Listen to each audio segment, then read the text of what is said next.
Can y'all hear me? Can y'all hear me? Okay. If you have not turned in your eulogy yet, I'm a waiting on you.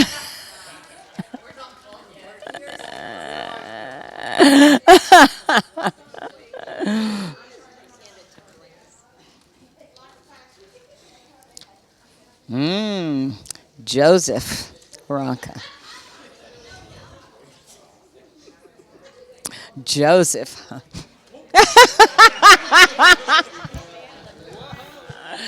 I just nearly knocked over the table on their right on them.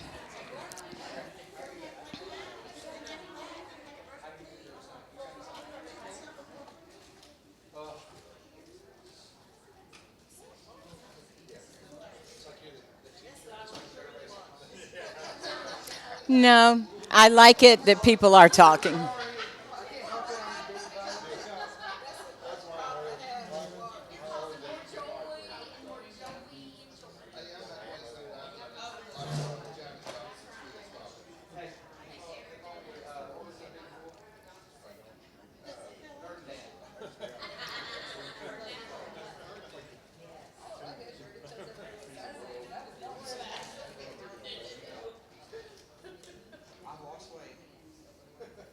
You have? How much have you lost? Woo, that's good. Okay. Oh no, I'm back to a 4X.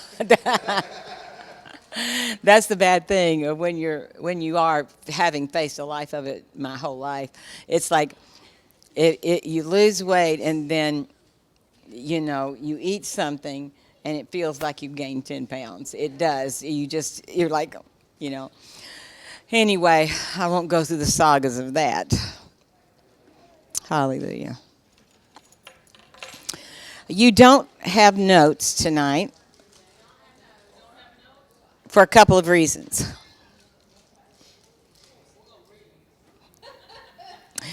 Well, no, one is that I was up at 5:30 this morning, and by noon I just didn't know.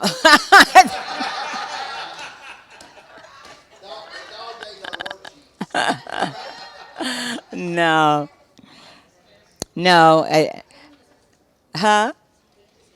I could dismiss you early. Well, maybe we will. There's a couple of things I want to do and didn't require notes for us to do that. I wanted to make sure, when the books you have, by the way, are from Roberts, and they were supposed to have been here on Saturday to give to you all as gifts, who in the third years as gifts. Um, if you've never read it, it's a good read. You'll enjoy it, and I actually was traveling. He and I were traveling together at one time, and he wrote this. He took this story and wrote it because he went as a young child. I mean, he was young when he went to heaven, and he decided to write the same story, but write it as a child would write what they saw, like what he really remembers as a child. And I helped to just proof that book, and it was a small book, and I loved it. I love the story. I mean, I love it all. Roberts been has an amazing life story, and you get to hear snippets of it at different times. And you say, "Really?" And he told one this time I didn't know. I was trying to remember what it was, but he was telling a story about.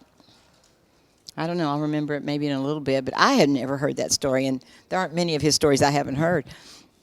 But he's got an amazing story. But I wanted us to take a few minutes because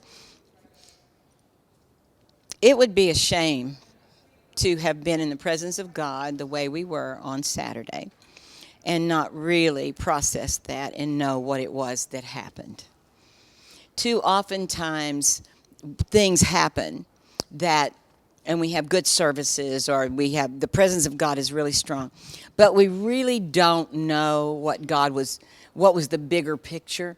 And I know I ask you all this, the ones who are with us on Saturday, and I ask you Tell me what was the bigger thing. Even when I started praying on Saturday, I was like, I don't want to pray about what you need right now. I want to pray for the broader thing. I want you to see something bigger than your own needs. To me, when we started out this thing, first of all, y'all remember that our first class was about Timothy. Do you remember that? I did a course. I did a leadership course in ministry in our church in Lakeland that was called Reap. And it was about preparing for the harvest. And it was 9 months long. And then after that, I went to the next level, which was called the Timothy group. And some of what I did with you all the first night we were in here was taking from that.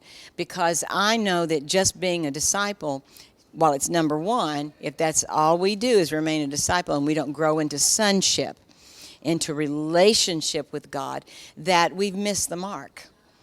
You've really missed the mark. This life in Christ is full of joy. And yes, it's also full of heartache. There are things that happen that hurt and things that we deal with. I get all that. But, that's why the reason why I didn't start a minute ago and I just sat here, I wasn't waiting for y'all to be quiet. I was just enjoying y'all talking. I loved hearing you talk among yourselves and there to be a sense of fellowship and relationship. I loved that. So that's the reason why I didn't stop everybody. So I want to talk about Saturday. And I could spend the whole time myself talking about it, but I don't want to do that. I want to ask you, and I'm really asking you to kind of dig in yourself, not just what it meant to you personally. I think all of us would have real personal applications of what we were hearing. And I know that Corey and Jatara were with us as well, so they got to hear him. I'd love to hear from you. I don't know how we do that, but you'll just text in and Brittany will let me know. We can also turn them on. We can also turn that on if they unmute and they could talk.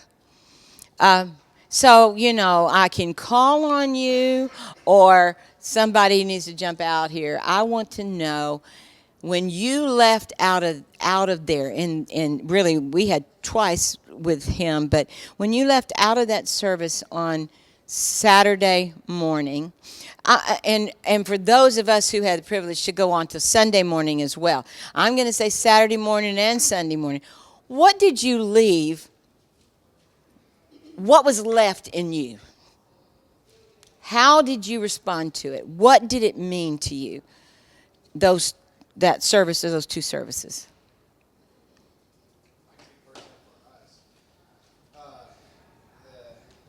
Yeah. I mean, I can speak personally for Amy and I. I get a disclaimer because I don't know what he's going to say. So Okay. I don't know if he's talking for me or not. That's my disclaimer. He So for me, the move of God on Sunday was more intense than Saturday, because there was a holy reverence and a hush that came across the entire church, and he totally switched his sermon from what he was originally going to preach about, and for Saturday, and it's still correlated into Sunday, but to make sure that we become the best that we can be, we operate in our high calling, but it also established for me and Amy, or Amy and I, on what our callings are, how we're supposed to operate, and it verified things for me, which you and other people in my life have been planting over time, to be able to make me realize, okay, so it goes all the way back for me personally to a testimony for the word that you gave me on the second Friday night, the Sunday Night Fire, that when I came up to the front, you said, what was my name? Because I was the first one up there, and that was before I went here. And I said Jonathan, you said David's coming along beside you, and like Jonathan in the Bible, you won't be behind David, you'll be beside. And you were prophesying at the time that I would come along Amy, and that she would be the David. And so then there was times where we've had conversations where you spoke of as Pastor Steve and you, and there was a time where I would buck that and say, well, I don't want to be that secondary person, or But I realized through this weekend that Amy's the number one position, I'm the number two position, and she's going to be more on the forefront, but I'm just as equally there, and I'm okay to be there.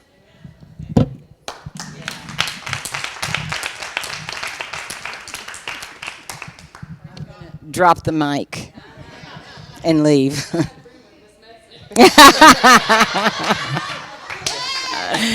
Amy said she approved of that message, if you didn't hear it.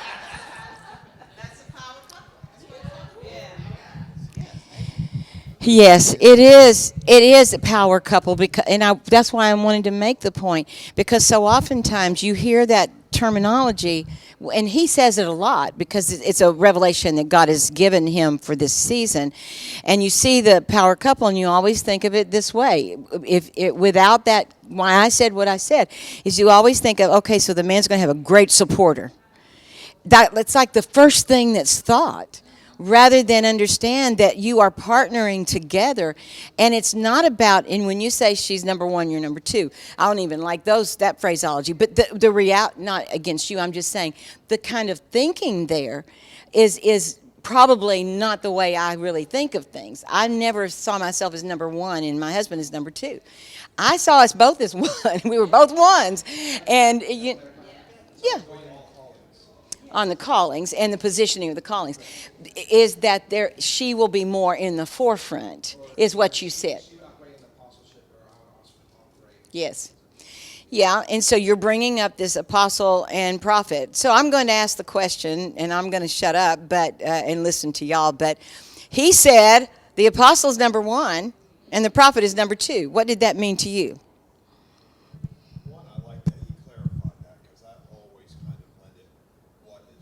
We need microphones. Yeah. Sorry. I think that was really great how he told the difference between the apostle and the prophet, and where we are, as a church, as the prophet, because it almost surprised me. It's like the prophet is done, and now we're moving into the apostles, and I'm like, wow, that was a revelation to me, but it all made sense. So, and yes, now can I just address this one part about the being over for the prophets? Can I expound on that? yes. He was talking about restoration of a gift or an office. He was saying the restoration process of bringing prophets into the fivefold ministry in more fullness, that we are shifting to the restoration of the apostle into the apostle's office. The prophetic is not over. As a matter of fact, that's the reason why I named the class that Pastor Rita taught in our first session here was reclaiming the prophetic. Because here's what happens. Not only does the big bang happen and then the big restoration happen, there is a downside that comes. It's like that. It's like a big wave that now comes in and breaks on the sand, but it moves generally into a ditch. Any restoration starts out powerfully, and because we don't know how to move to the next wave, we will ride that wave into the ground. We rode that wave into the ground. So then some of these same people, I'm not as gracious as he is probably. I know I'm not, towards other people.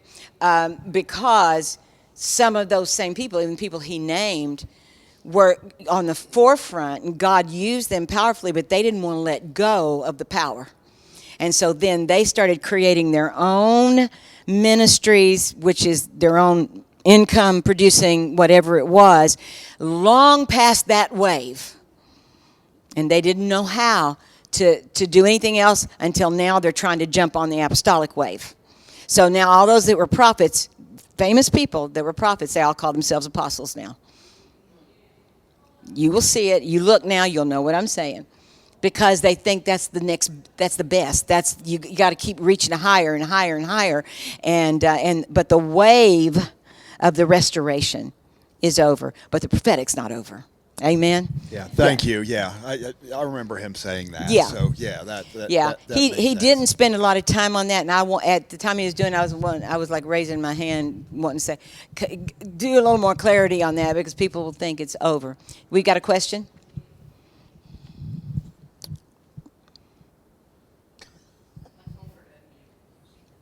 Are you unmuting? Can have you unmuted?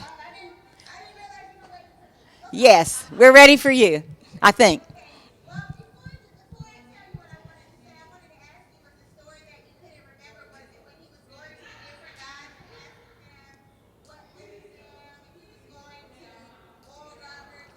I know all those stories.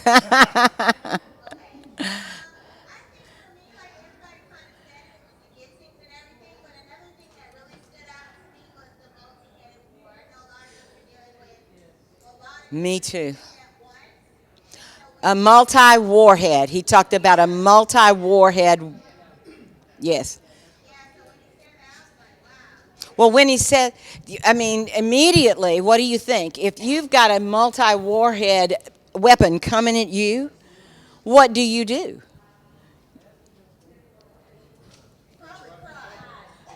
Run and hide? Well, I mean, honestly, it's like several months ago, it was like we could get no relief. It was one battle after the next. Anybody else know what I'm talking about? And it's like you're going through these battles, and you think, okay, if this can just get over, we can rest. But there was no rest for the weary in that. There was another. Before one battle was over, there was another battle, and I was saying to the Lord, really, this is enough. I mean, you could stop some of this stuff. I mean, it's too much. And that's when the Lord said to me, it's because you think you're in a battle. He said, you're not. You're under siege. And when he told me that, I began to understand that, when you're under siege, that means that whoever's standing at the end wins. A siege isn't just a battle. A siege is seeing who will outlast who. So, same way with this multi-warhead thing. What's our position then?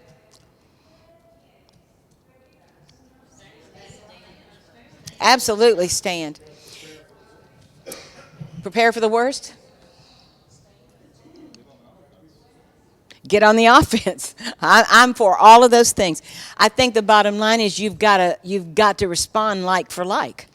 If you've got a multi-warhead thing coming at you, you better have a multi-arsenal in you. You better know how to pray in different ways. You better know how to stand in different ways. Maybe the way you've stood before is not going to be enough for this time. It's going to require something else. Maybe, it's not really a maybe, I'm just being nice. You'll have to develop a backbone you haven't had before. Maybe you'll have to deny something. Maybe you'll have to change something.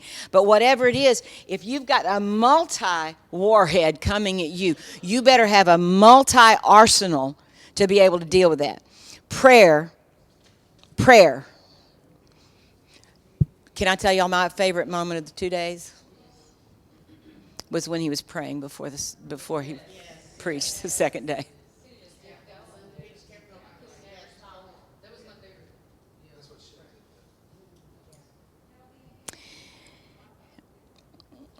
I always love it when we speak and pray in tongues. I love it when we all pray in. I mean, it sounds like a symphony to me. It is. It is so beautiful. I can't get enough of it. Me It's too. so I love it too. to just hear us all praying that way. Because, and the reason why it was my favorite, I should say this, what I loved about it is that you felt the shift happen when it happened. I told him afterwards, I said, okay, so these 2 days you've been the Roberts I know. It's hard when you're him or when you're somebody who's up in the public eye all the time. And and there are expectations always. You're always dealing with expectations. So when you're in public ministry like that, you have to get through the atmosphere of expectations when you stand up in front of people, and you got to bring them into wherever it is, the word that God's got for you. You're always dealing with all kinds of things. I think that he really did walk into the liberty that was really his. Like, he didn't have to try to figure it out or try to be okay. It was like he could be himself, and himself is what I love to be around. But I loved the prayer, and honestly, I was standing there, and it was so hard for me not to turn around and say, stand up and pray, everybody. I wanted to just yell. I just wanted people to be, I knew I'm either going to stand up or I'm going to my knees. It's one or the other. I could not not enter in. That's the kind of prayer. When I talk to you, I taught you all about apostolic prayer and gave you all of the scriptures and all the stuff that's there. But what he did was apostolic prayer. Some things are more caught than taught. And the reality of it is that day, have y'all seen it yet, Corey and Jatara, on Sunday? Have y'all seen our Sunday service? Okay, well, go back and see Robert's, because you'll know what we're talking about right now. When he started to pray, the shift in the atmosphere happened, and it shifted over. Now, I think probably 60, 70% of those people have no idea what happened. And if you ask them right now, they probably couldn't tell you what it was about. They don't know. This was far above the heads of a lot of people. And I just sat there and I thought, well, Lord, the only thing I know to do is I've got to be who you want me to be, and I need to get everything you want me to have. And you can say, well, he should have brought it down. No, he shouldn't. That isn't who he is. That's Joel Osteen. Give her a microphone.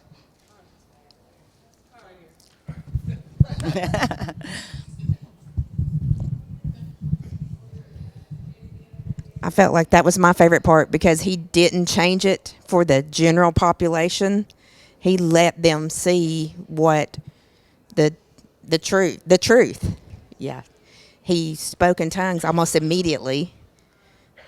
That we don't do that a lot. I mean, we do that, but we don't do it a lot on the stage and just immediately. So that was my favorite part of the whole weekend. I'm so glad. Amen. Yes. The other thing that I wanted to say was the last thing that he said that you reiterated that I thought was so important, and it was that you don't have to be so concerned with the name. You kind of walk in what you're doing before you actually get that name. And I think that's so important because sometimes when we're trying to be so busy doing for God, we feel like, oh, we have to rush this person and get this title and that title when God has already given it to you. There's nothing extra that you need to do. You need to just keep doing what God is saying, and things will open up. Your gifts make room for you, and so I thought that was so important that he said that. I do too. And it's the hardest thing for us who have gifts or called by God. It's very hard for all of us to be able to, slow the horses down, to a trot when we want them to run. I mean, that's kind of common to the human condition, in the human way we have to traverse what it means in this journey. But it really is true. I mean, I can't tell you the number of people who would come and announce who they were to me when I was, the senior pastor, and would get so frustrated with me because there were other people that weren't the bright and shiny object, but they were doing the work of elders. Nobody was ever named an elder we had elders in our church, and I know this church we're in right now doesn't do it that way, but it's okay. I mean, oh, you did? Well, I know that that's not in general the practice here. I think that maybe we're considered elders, but we didn't actually have a group of people here. We did. But I would see them doing the work of an elder, and you know who I'm talking about, because those elders, those original elders that were with us 25 years ago, are still elders in that church. They're still with them. They can testify to the fact that they have gone through all the moves, all the issues, all the everything, and those elders are still standing. But those elders were not put in place with a title of elder until they had done the work of an elder. And it's that way with it's the way it is. For me, people kept calling me apostle, and I was like, I don't want the warfare. Thank you very much. I have enough warfare as it is, and I sure don't want that warfare. And finally, people begged me. They did. They said, until you acknowledge who you are, you're really holding the rest of us back because we want to move in apostolically, and we can't do it if you don't. So what happened is I met a woman from Singapore who is an apostle. She still is. She's probably 90 now. 90. And I met her, I met her 13 years ago. And at that point, she just started talking to me, and she said she was traveling in the States. I had her at the church. We started talking. I identified, you weren't in her presence a minute before you knew she was carrying the authority of an apostle. And so I'm talking to her about it, and she starts talking to me. I just want to tell y'all this. I don't know if I've told you this before or not, but when I found her and I heard her and I saw her in operation, I could see myself. And I had not seen myself previous to that.